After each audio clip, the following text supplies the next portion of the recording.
Pone Vilija Blinkevičiūtė.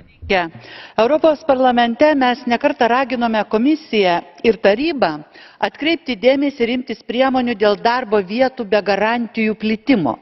Nes siekiant išvengti užimtumo ir socialinės apsaugos prievolių laikymosi, piktnaudžiaujama yra netipiniam darbo sutartim, įskaitant tas sutartis, kuriuose nenurodomos darbo valandos, neretai yra piktnaudžiaujama ir savisamda. Nemažai yra atvejų, kai su darbuotojais sudaromos laikinos ar nepilno etato darbo sutartis, nors žmonės iš tikrųjų dirba nuolatos ir pilną darbo dieną.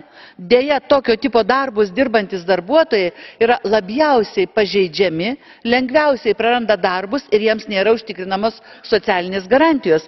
Taigi, šalia didelio nedarbo ES plinta ir nestandartinių užimtumo formos.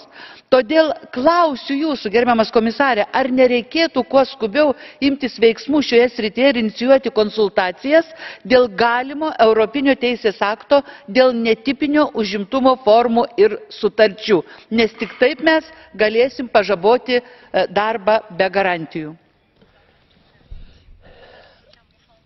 Ačiū.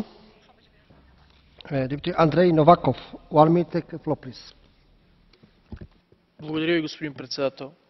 Panas Novakov. Dėkoju, ponė pirmininkė. Finansinė krizė sukėlė